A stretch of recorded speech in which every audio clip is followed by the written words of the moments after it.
Hey, everybody, and welcome to My EdTech Life. This is episode 2, and today we are talking about teacher PD and how to train your teachers during social distancing. And today we've got two special guests here, some of my dearest friends in the EdTech world. These guys are amazing. They're a power couple, they're a tag team. They're, like they always say, what's the word? Co-pilots for life. That's what they do. They are amazing. They are Omar and Fely Lopez. All right. So welcome to the show, Omar and Fely. And before we go ahead and get started with our topics, go ahead and introduce yourselves to everybody. My name is Omar Lopez. I teach 6th through 8th technology applications at Garcia Middle School in La Jolla. We've been there since 2004 teaching. So it's been great. And my name is Fely Garcia Lopez, and I'm a Title III teacher facilitator at La Jolla INC. And I'm in 2 campuses, Garcia Middle School and the Zavala Middle School. Super happy to be here. Awesome. Well, it's a pleasure to have you guys here. I know that we continually see each other at tech conferences, and when you guys are presenting, I'm there. When I'm presenting, you're there, and we just share that just love and passion for EdTech. But most importantly, I know the love and passion for training our teachers, but to also be help out our kids. So again, it's always a pleasure for you guys to be here. And today, guys, we are live on Facebook. We are live on YouTube. So if you're checking us out, go ahead and type your comments in, guys. If you have any questions about our topic that we're covering, feel free to ask away and we can bring those questions in. But again, like I said, today, we are talking about teacher PD and how to train our teachers during social distancing. And so we're going to break this down into about 3 topics here. And let's go ahead and get right into the meat of things here, guys. So we've got topic 1 here, teacher transition to remote learning. So what are some of the things that you have seen or that you think, how did teachers prepare for this? Omar and Fely, what has been your experience at your campuses where you work at? For us, I think we were not necessarily preparing for the remote learning or teaching from home, but we knew that things have been changing drastically as far as our delivery, our tech integration in the classroom. So it's been about slowly taking steps of, okay, so how can I up my game as a teacher to include all these trendy tools or hot apps or whatever the kids are using. So I think that's where we've been like slowly moving in that direction. And I think that's some of the preparation that the teachers have had for remote learning. In particular, I don't think it's been specific, but just in education in general, when we talk about EdTech in one. And we've been training our teachers for a while. It's been our 5th year, right? A little over 5. Over 5 years. We're training our teachers with a lot of technology tools, right? Not an emphasis on what is it you need to know your students. These are the tools that we have available for you. So what is it that you like, or what is it that it's the best tool for your kids, right? Because the first thing is knowing your population, and then you come from there at finding the tools that you're going to need for your kids. So our teachers are pretty familiar with technology. There's always room for improvement, of course. But like Omar said, for remote teaching, it's a total different approach, because when you're in the classroom, you have your kiddos there, you have your babies there right there in front of you. Remote teaching, it's a total different story. But we're very proud of our teachers. They've been doing great, and we've seen a lot of collaboration, a lot of okay, I know these, let me help you. Okay, I get the answer for you. Let's work together. That's been a blessing for us. The collaboration that we've seen, it's always been there, but lately it's now fantastic. More so, yeah. That's awesome. And yeah, exactly. That's exactly what I'm seeing too at, where I work. It's just everything has been a collaboration. And, in fact, it was more, teachers couldn't really prepare for this. It was kind of like we're being more reactive, at some point, because it just came on us quick.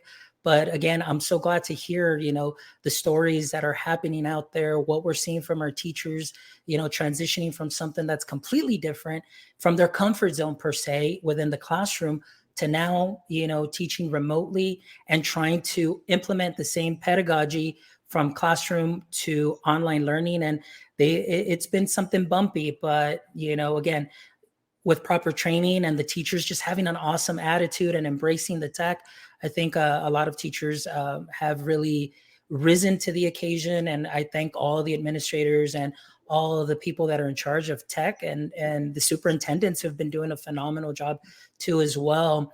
And I guess maybe a little segue here. We'll kind of take our first question here. And we've got a question here from Rene Corbet or Dr. Rene Corbet. His question is, what are the biggest professional development needs teachers have right now?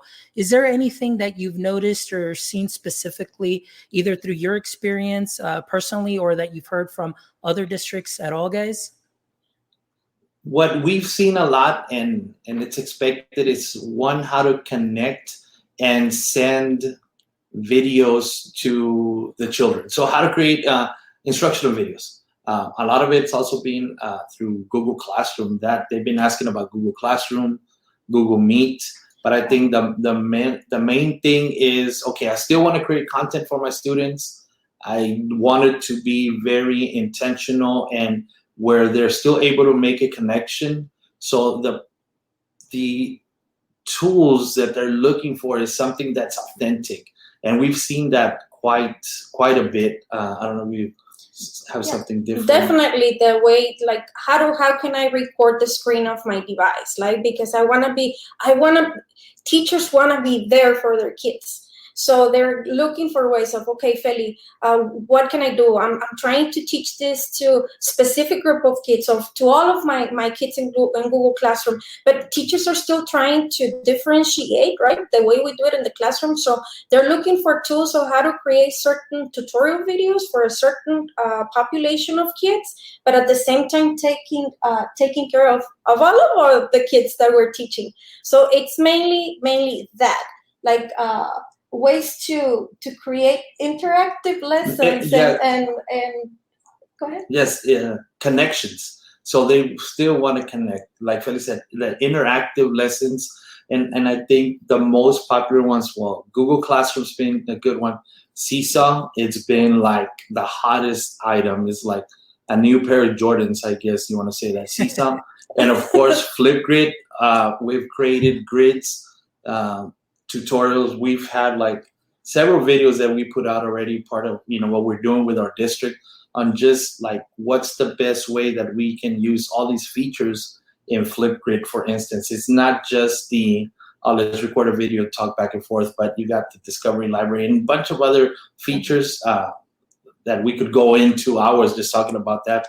But that's a lot of it, just content creation and, like Feli said, interactivity, just still having that connection with the kiddos. Yeah. And Google Meet today, I'm sorry, today was, we had 2 meetings with my 2 campuses, right? And it was mainly, we want to meet with the kids. What's the safest tool we can use? Or how can we change the background when we're having, like, they want to meet with the kids, but at the same time, I love the fact that they want to be creative about it. Like a lot of innovation, a lot of creativity, and they want to bring a smile to the students' faces, which is, I mean, the human and the relationships are there, even though we're not in the classroom with our kids. Like, we have our kids in front of us. We need, like, teachers want to continue sheltering those relationships. So it's super cute. They want their heart to come out. Yeah, and I agree with you. I mean, to me, during this time, it's Maslow's first before Bloom's. I mean, Maslow's hierarchy of needs. I mean, right now, these kids are isolated. They miss your smile. They miss that interaction. And I know teachers do as well. And I think you hit the nail on the head there, that a lot of teachers still want that interaction. And I'm thankful that at least in some way, shape, or form, through the use of the EdTech that we have now, teachers can still make those connections, even though they may be miles apart from their kids or even blocks apart because they may live in the same neighborhood, but you're still able to meet via Google Classroom, Google Meet actually, and still bring out, using like Jamboard, and everybody's on one Jamboard together. They're still interacting. You're able to see some of their faces. Yeah. And I think that really goes a long way, and especially during this time. And, I've always said that, like at the beginning, Maslow's before Bloom's. And but we'll see where that goes. So let's go ahead and continue on here to the next question. So with the same topic, what have been some of the modifications, at least to, let's say, the year-long curriculum that you've seen that normally takes place for you guys in the classroom or outside the classroom? What have been some of the modifications that you've seen been made either by your school or the district as a whole? What can you share a little bit about that? What we've seen is we have to slow it down. Teachers, they understand the curriculum well. They understand the scope and sequence. And we know that we don't have the instructional hours anymore, the instructional minutes. So we're going to have to slow it down and really make the best of it. What we've seen in the assignments is a lot of spiraling in previous concepts, previous teaks per se, into the lessons, into the activities that we're trying to get to the students so that they can come back to us with that.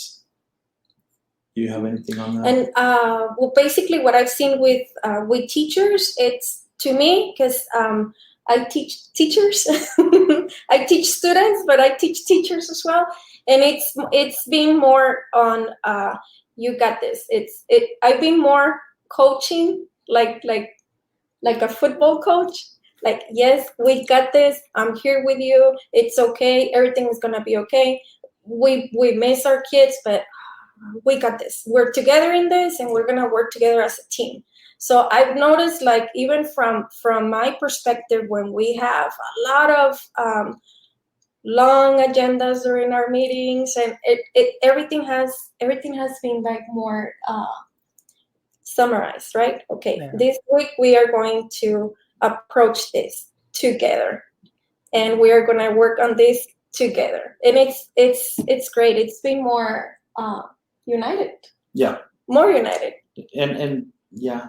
And I think now we're like, teachers are like, okay, this is really essential. And I don't want to use that word because somehow the essentialness but it's the essence. We're taking the essence of the student expectation.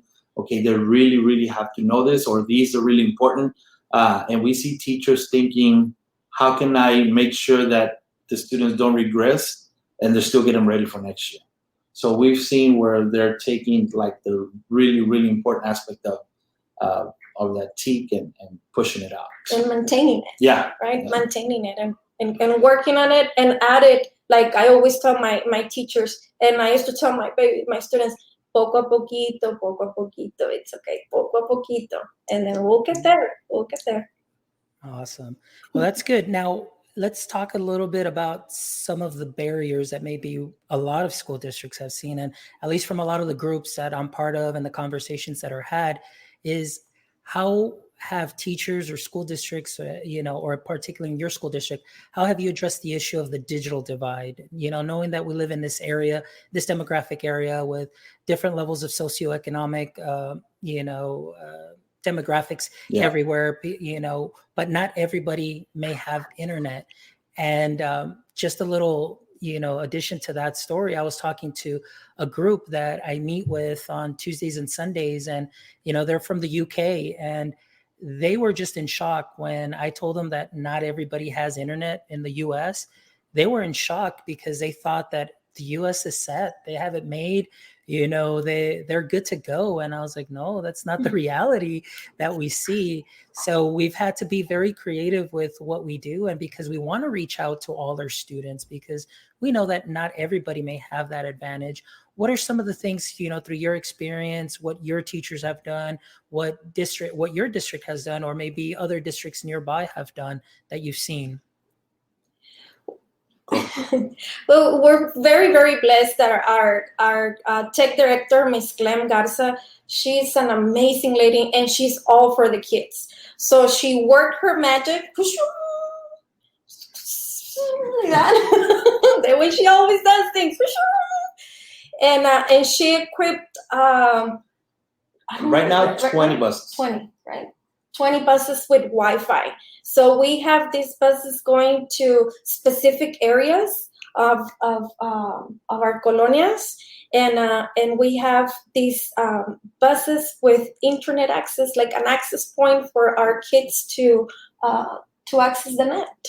So you want to talk about the high schools? What the high schools are doing? The high schools did distribute tablets and laptops because there were some programs that they needed actual laptops instead of just tablets.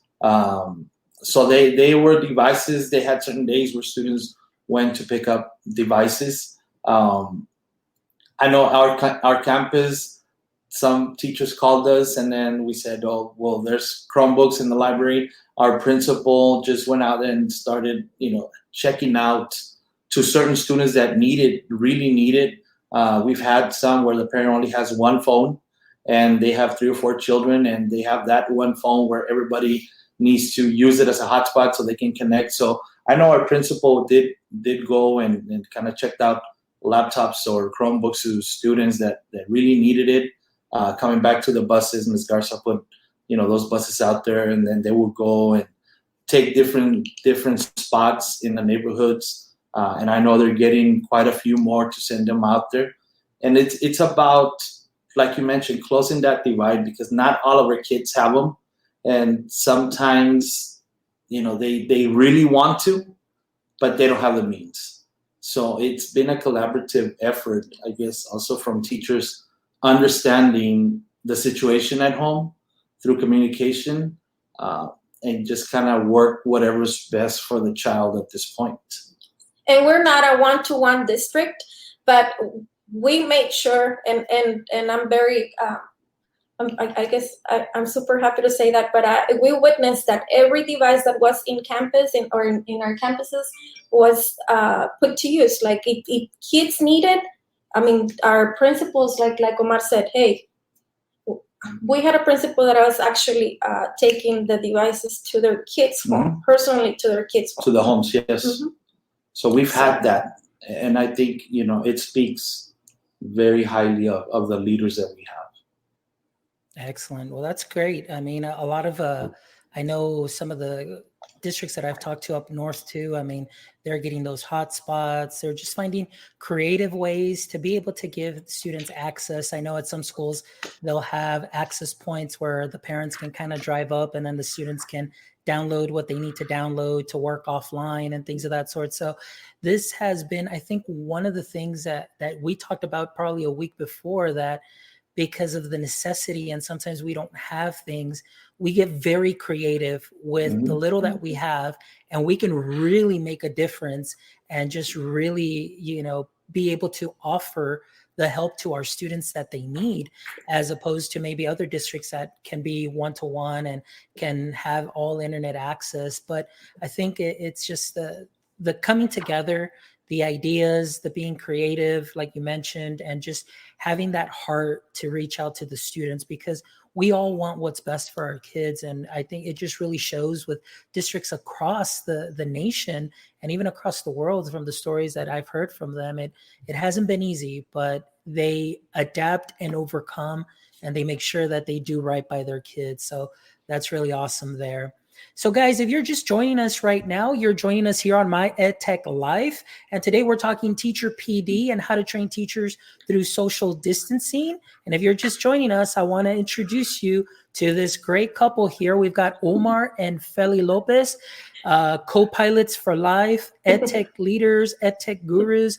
And they're just here, just sharing their story, what they see. And again, it's a story about what we see here in our demographic area of South Texas. And we just want to share this with the world during this time as far as what we're doing. So let's move on to the next topic. And our next topic is going to actually be on professional development. So I know we kind of got into this a little bit, but what are some of the types of development or PD offerings that you guys have had?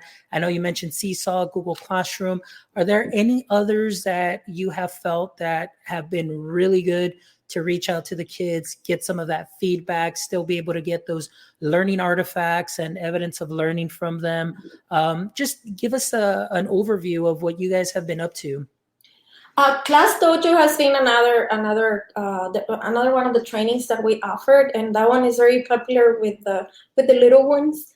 Because of it works with everybody. I've used it from pre-K all the way to high school. Yeah. I love Class Dojo, but that's another tool that has been very successful with our district. Screencastify, that's another one that our teachers were asked for. And it was mainly, again, because of I want to record the screen of my computer so I can show the kids what to do, right?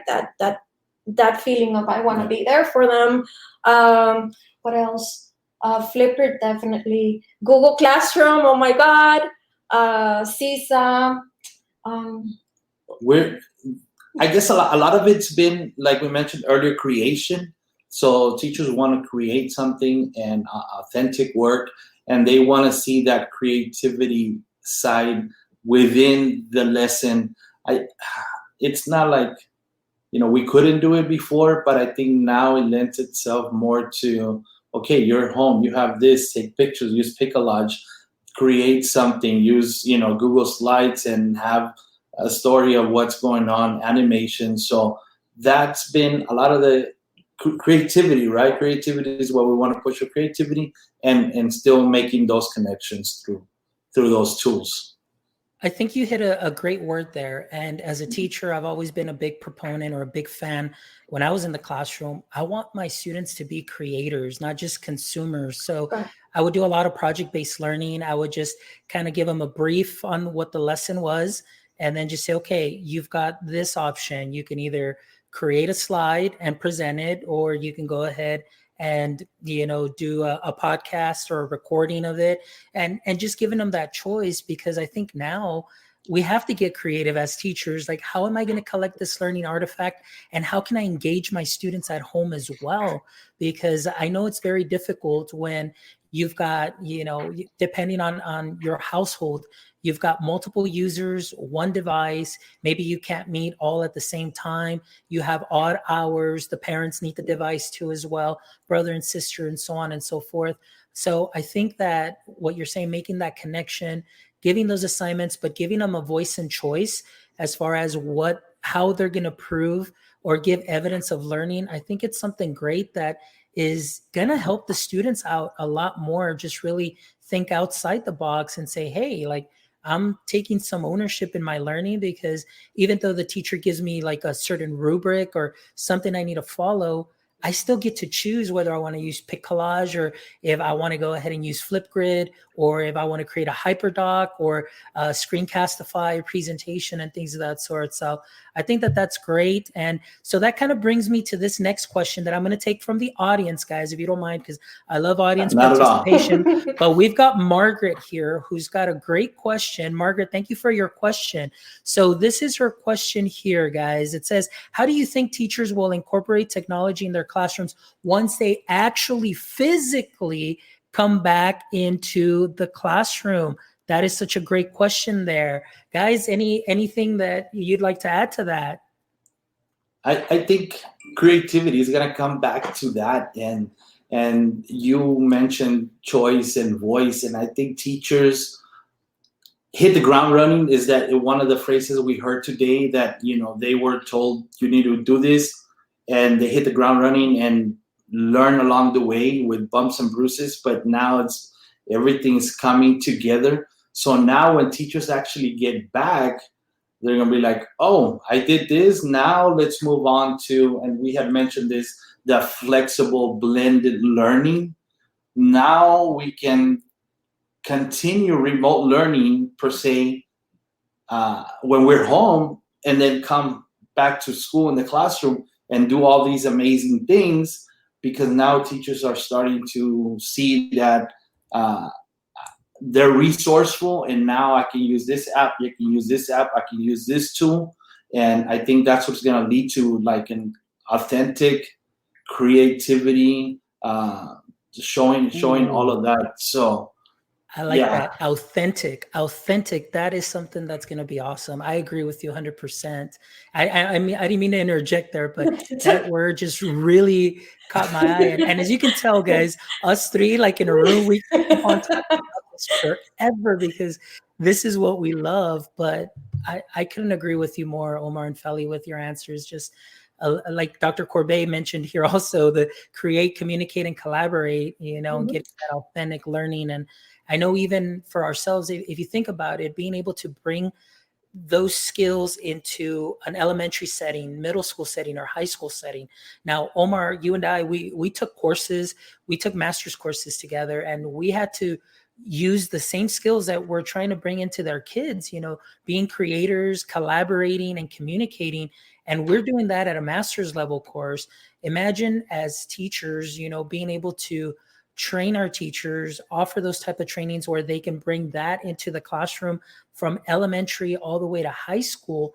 Man, those students, once they get into college or university or, a community college, wherever it is that they end up, I think just having that skill set is going to prepare them for so much. So, and when you're giving them that opportunity to take ownership too, that I think is very important. So yeah, I just wanted to kind of chime in on that, guys. And if I may add to this question, I think that when we come back, the sky is gonna be the limit. Teachers have always been superheroes, right? But now they have acquired a new superpower, which is technology, right? Because of the situation, a lot of teachers have been like forced. Sorry. But like the situation that we're living, they've been forced, and that has made them realize that it's okay. Don't be afraid of it. Just click on it. Just press the button. No, it's not gonna happen. Control C and you fix it. Yes. Right. Yes. Control C. Yeah. And you're gonna fix it. So it's a really it's an unfortunate event, what we're living right now, what's happening, that we cannot be in the classroom with our kids and this right. situation that we're living. But at the same time, we're gonna come back and we're like I said, our teachers are superheroes, but man, they're gonna come out like with an extra superpower to the classroom, and it's gonna be, I mean, the sky is gonna be the limit. It is amazing already, and it's gonna be even better. Yeah, and I agree with you on that. Like you were saying, I'm sorry, Omar. I just wanted to agree with Fely because it really excites me because you better, because I know what happens when you don't agree with Fely. I agree. I was like, oh my goodness, like you said, it's just empowering the teachers, and like you said, yes, it's unfortunate, but I can't wait, to see these teachers when we come back to classroom setting. We know that the education landscape is going to change. And we were just talking about this right before even the show started, how maybe because of this, it's going to be something like seasonal. And Omar had mentioned that. And I had mentioned to you that some school districts were even seeing that when students do come back, that it may be just, hey, Tuesdays and Thursdays, like brick and mortar, and then the other 3 days, remote learning. So I think that with this, the knowledge that the teachers have been able to gain and what we've been able to learn ourselves as EdTech professionals and trainers, to always be on the lookout for the tools that will help these teachers be able to continue to bring the teaching onto their students and communicate, that is something very impressive. And like I said, it's unfortunate that it had to be due to this, but I think that I always look for opportunities during difficult times. And I think our teachers, once we overcome this, our teachers, like you said, are just going to have that superpower, exponential superpower. So that's great. Yeah. And it's going to be like, it's just that confidence and wanting to do more and understanding that, oh, I can do this. Now I can do that. But now I can have my students work on this. And, going back to choice and voices, now knowing I can use an Apple device, I can use a Kindle, I can use Chrome, I can use a Google tool. So now they know all of these apps that, because we have to be resourceful right now. So now when we go back to the classroom, teachers are going to be like blown away, and everybody's going to be awesome with what they're doing. Unstoppable, yes. Unstoppable. You're right. I completely agree with that. I see this as something that is amazing. So yeah. All right. So let's go ahead and continue here. I don't see too many questions from the audience, but I do have a lot of great comments, and everybody's just commenting, and they're just really excited about what what we're talking about, and they themselves are excited in practicing and using some of the apps that we've mentioned here. So it's just something amazing that we're seeing our educators just really going above and beyond. And one thing, like I said, that I liked that Fely mentioned too, is like there really isn't anything that you can break at this point. I mean, if you make a mistake, you're going to learn from that mistake. Yeah. Maybe you posted an assignment incorrectly, just delete it and repost it and so on. And we're going to learn from that. And just as much as students are learning from you teachers are also going to be learning from the students as well. And that's just amazing too, when you're able to actually be in that type of learning environment where both of you are kind of thrown into this situation, but you're learning from one another. It only makes that bond a lot stronger. But again, you're learning those skills as well. So that's something that's awesome that I really enjoy. So let's go on to another question here as far as our show. And again, if you're just joining us here today, guys, this is My EdTech Life. I am your host, Alfonso Mendoza. And today we've got our two special guests, Omar and Fely Lopez, who are co-pilots for life. They are EdTech gurus and a power couple, and they're here sharing their experiences, what they see, and what they've been able to do for their campuses as far as how to provide teacher PD during this time of social distancing. So we're going to shift the focus now from, the teacher PD, but now we're going to go ahead and talk about our learning focus here and talking about students. So how do you perceive right now that our students are doing? Maybe not necessarily, well, maybe we'll go it this way, at least from your district standpoint, and maybe what you may see nationally, or maybe what you've read. What are your perceptions right now, guys, during this time? I think students, they want to continue. They're not happy of what's going on, but we do see a lot of effort on their part on what we're doing. Now we do have both extremes, right? We have some that are shining and doing really, really well, but also I think it's just like in the classroom, there's that other small percentage of students that are struggling. When we make contact with parents, it's that conversations that we have that the students are really struggling to get it done. Some just don't have the means. They want to, but they don't have the means. So they've also been resourceful. I guess I wish it were 100%, but sometimes in the classroom we also wish it were 100% complete awesomeness, but that's just not reality. And I think students are adjusting to this situation just as much as teachers are. We've heard great stories, wonderful stories. We see pictures on social media, and then we get a text message of a product that was sent by a teacher where the student turned in something amazing and they shared it with us. And then I've shared some of the videos that my students have created. I've shared them, on our school webpage, because it's work that is just amazing. Like, we would showcase it in the hallway, so we're doing it now. But we see a lot of good things, but obviously there's also room for improvement.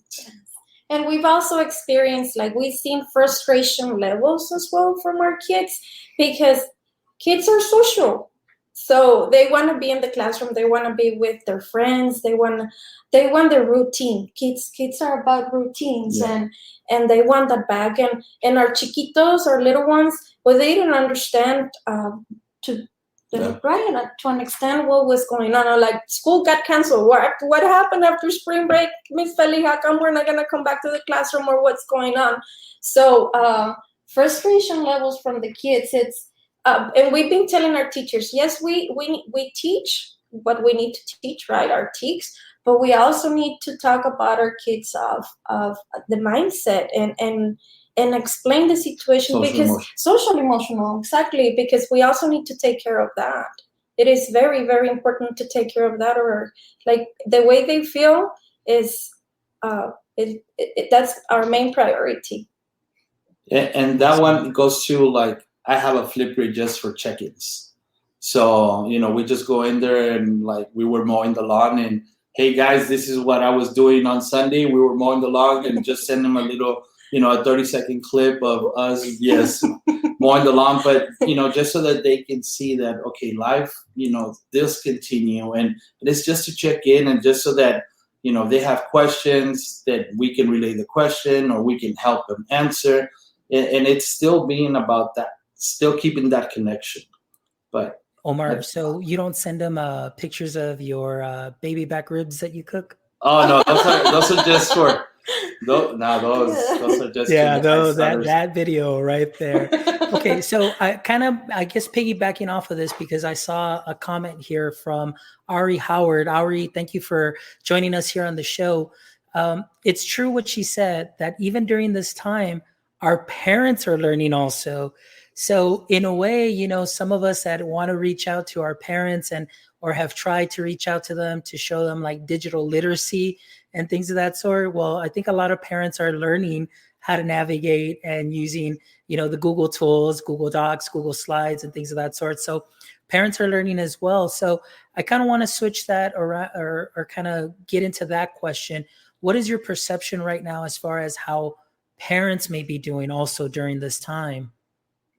We've seen a lot of positives.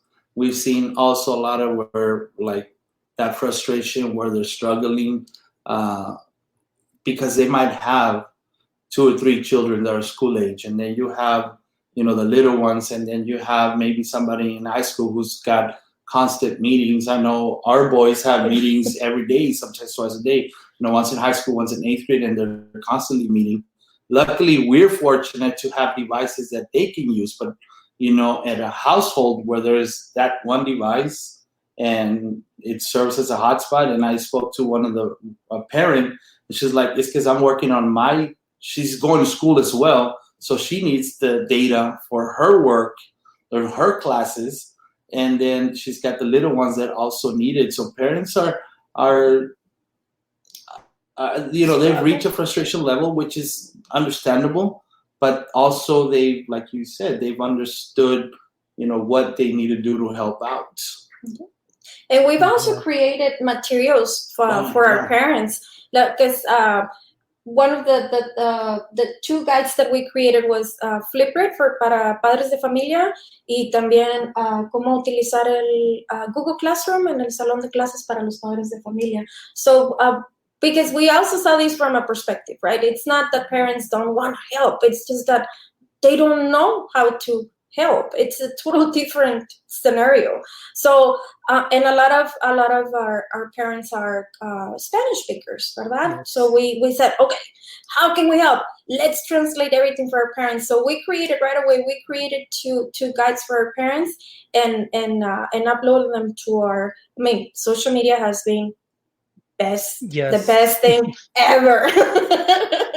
Any social media. I mean, any social media we have available. Orale, ahí va. So it's been great, and from a parent perspective, we have lived it here with our boys. Our oldest one is a senior, so he's devastated because of everything that entitles being a senior, right? That got canceled. And then so he has a different perspective of things, of what's happening in school. And we have our baby, who's an 8th grader, and he's like, well, I think school should be like this. I think we should go to school 3 days and stay 2 days out of the week, and we can do this. Teachers got it. Teachers got this. So from a parent perspective, again, it has to do a lot of with the student or with the kids personality. But yes, definitely parents want to help. I guess us as districts, we need to provide the tools for the parents to help us. And if they need it in English, Spanish, or any, because mainly here for us it's Spanish, right? But other areas, in any language that they need needs to be provided for them, because the resources need to be available. It's a team effort. It's we're the best team. The parent, the teacher, and the student, and that's gonna be like the key, working hand, like, because for the parent and for the teacher, the main purpose is the student success. So we have the kid, both of us have the kid in mind, right? We're working towards the same goal, which is the student being successful. So the best thing to do here is to be best friends and to be a very strong team. And providing that support, I think if parents feel and they understand that, they have all the support from teachers, administrators, the school district, the whole community, and it takes a village, right, to raise a child. So if they know that we can support them, we share our phone number with them. We say call, text, whatever we can do to answer questions. I know we've made it a point to say, even if it's not about my class, if you have a question about math, reading, then I can help, or we can get the teacher to call you back. And that's worked for us. As long as we provide that support, I think it's gotten a little better. It's been a whole learning experience, growing pains, right? We're understanding something totally new, but I think that's where we're at right now.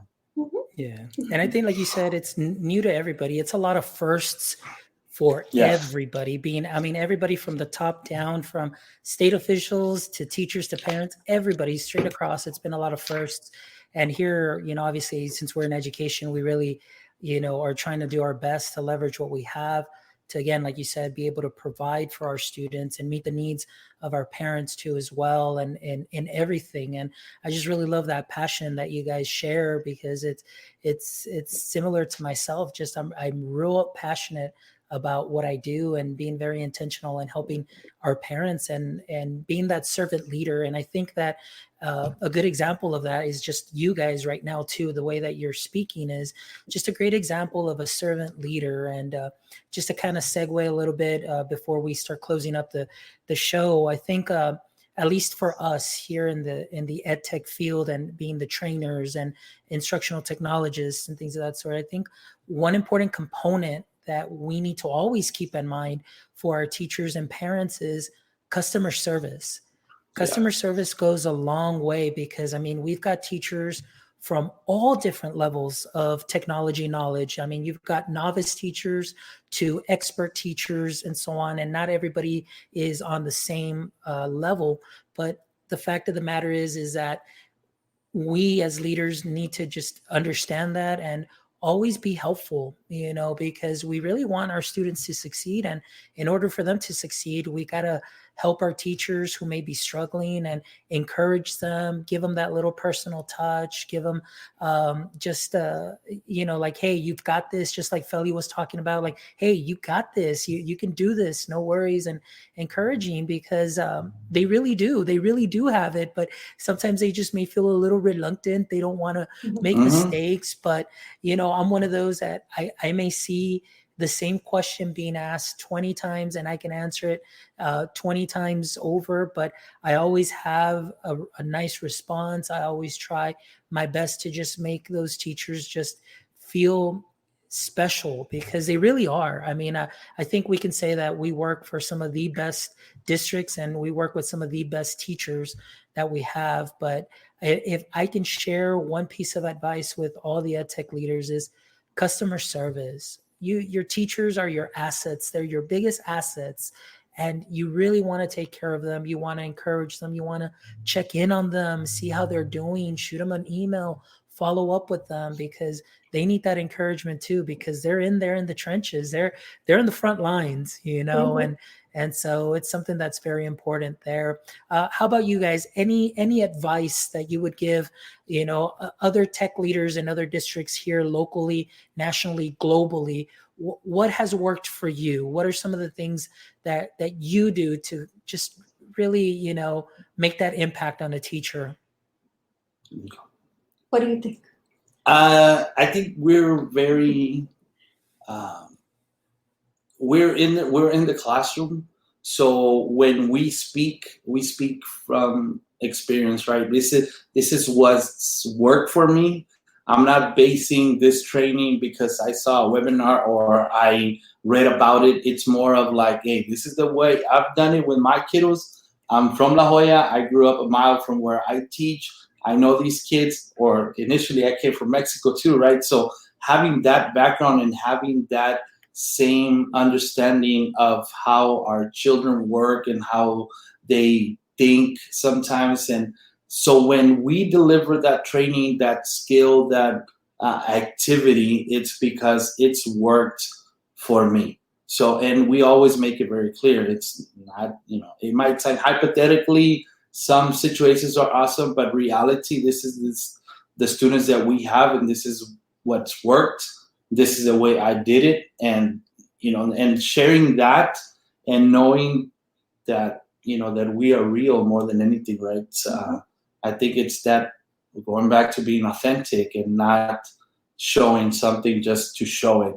It's more of like, how can I help you? It's worked for me. If you have any questions, give us a call. And making teachers feel that we're providing a service.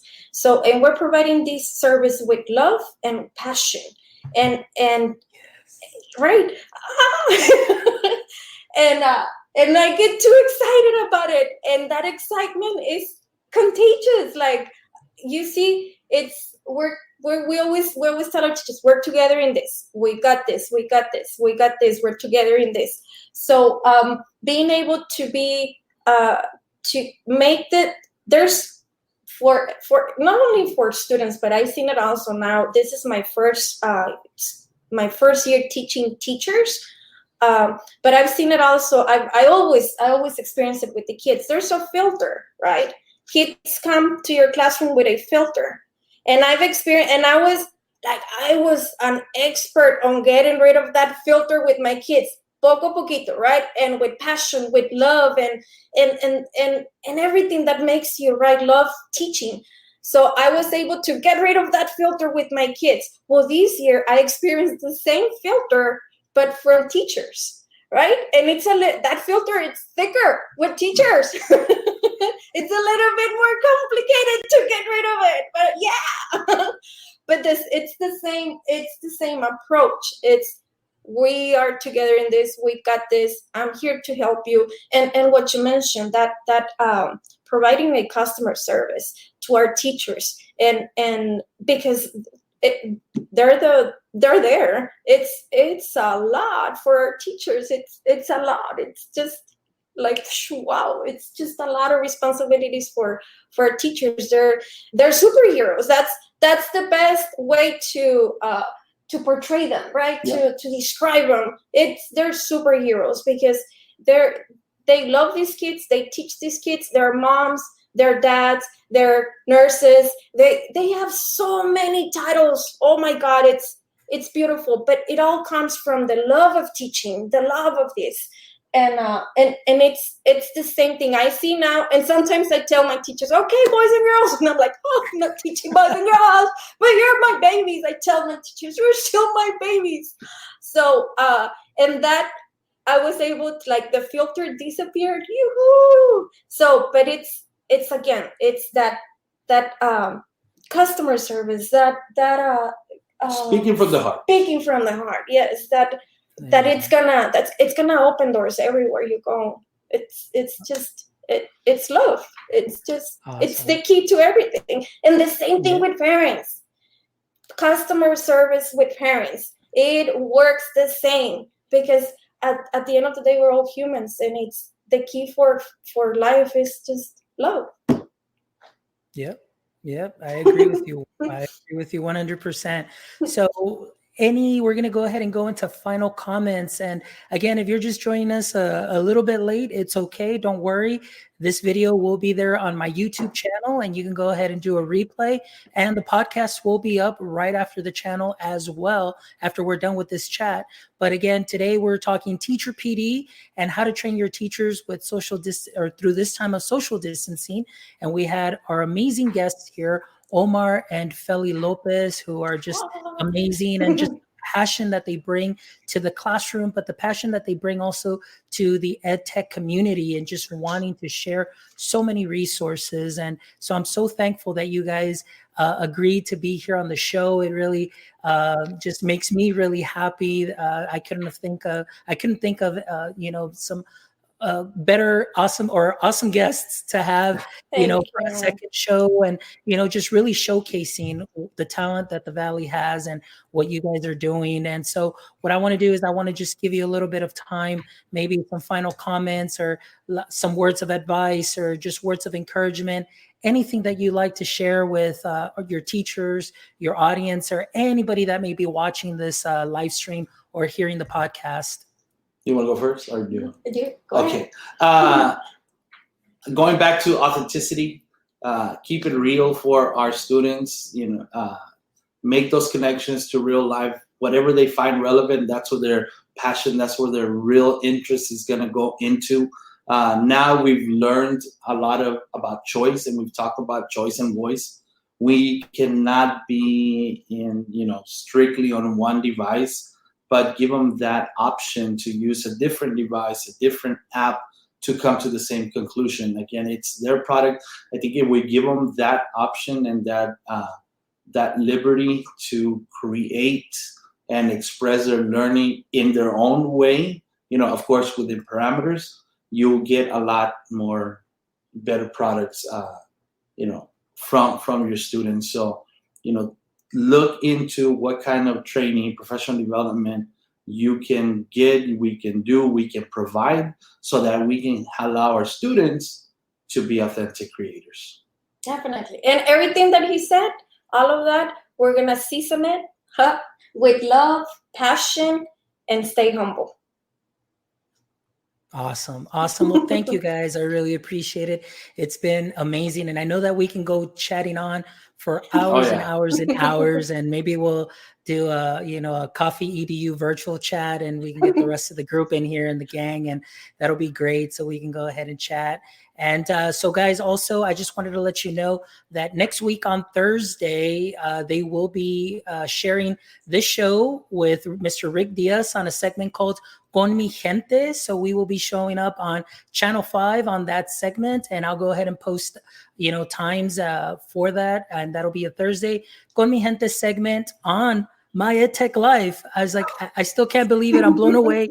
It's only this is barely the second episode, and now we're going to come out on Channel 5. So thank you guys. I really appreciate all the support from all our viewers. You guys are amazing. Check out the podcast once it comes up. The live stream will be there on YouTube, and I'll be sharing a wakelet with everybody, so you can go straight to the episodes, so you can watch, hear, and share them with everybody. So again, my name's Alfonso Mendoza. This has been Omar and Fely Lopez. And let me go ahead and just show you here. You can follow us on Twitter. You can follow me at TechTeacher1381. You can follow Omar and Fely, and I'll let you give your handles. Go ahead. You can follow me at Fely Technology. And Omar at Omar Lopez 0207. Perfect. All right, guys. Well, it's been a pleasure. Thank you guys so much from the bottom of my heart. And thank you for just being so full of energy and just sharing that love and that passion, because I definitely feed off of it. And it's just, you just really filled my heart that I just feel like I can take on the world right now. And I just want to make a bunch of videos for my teachers and just continue to move forward and helping them out as best as I can. So thank you guys. Continue what you guys are doing. And for all of you guys listening, stay techie, my friends. Till next time, we will see you on My EdTech Life. We've got a great list of shows coming up. We've got people from the UK that'll be coming up, and we've got a special treat for our AR, VR, and EDU lovers. So make sure you tune in for that show as well. And again, thank you very much, and we're signing off.